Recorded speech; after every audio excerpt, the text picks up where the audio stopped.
So, what is a brow lift? It's kind of confusing because you hear different terms: brow lift, forehead lift. Forehead at least tells you kind of where we're talking about, but when we talk about facial rejuvenation, brow lifting is just one part of that. So this is your eyebrow. So this is the margin of the brow as it comes across the bone. In some people, matter of fact, in most people as they age, the brow tends to descend, and sometimes they actually get what's called lateral hooding. When that happens, you just look older than you feel, and you also have a little bit more difficulty seeing things because it's shading a lot of the light that comes into your eyes. So a very popular procedure is to do a brow or forehead lift. This is what we call the forehead, this is what we call the brow. So when we do that, it's a brow, forehead. So they're synonymous.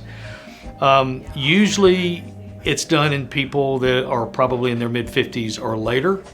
Although I've seen people in their 20s that needed it, see people in their 80s that don't, but typically it's kind of in the same range as when we start seeing people for facelifting.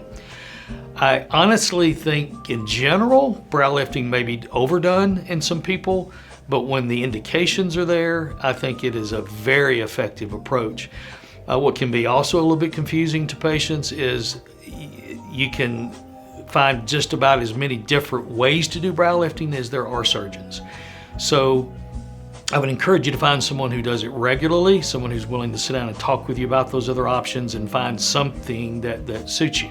Now, parenthetically, one of the ways to figure out whether brow lifting will help you or not is to use Botox. One of the collateral effects of forehead Botox is if we weaken this muscle, but we spare these small elevators out here, what's gonna happen is your brain's gonna say, I gotta get my brow up. So what happens is it lifts your brow, which is a little bit counterintuitive to weakening this. So what happens is you see a Botox brow lift. And so when people are confused and not sure about whether they want to do a brow lift or not, I say try the Botox. Two things will happen. You'll see whether you like it or not, then you'll see whether you want to continue with Botox or do something more permanent, which is brow lifting. Now, brow lifting is a surgical procedure.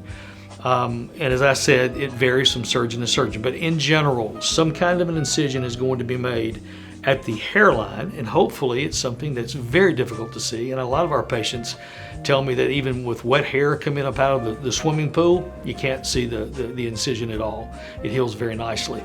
So it's gonna be an incision here at the hairline. We then kind of get underneath this soft tissue down to the orbital rim. We loosen it from the orbital rim to where it now will move the direction we want it to go.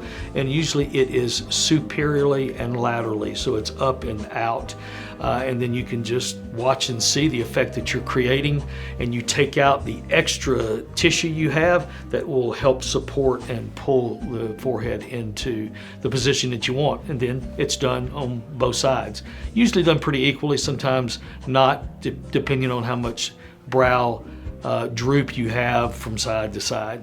So a very common outpatient procedure in the shower the next day. No vigorous activity, heavy lifting, no straining for about a week, but you're showering, driving, walking just within a day. Very easy to disguise that you've had it because you can kind of comb your hair down while you're healing. So if you're interested, come see us and let's talk about it.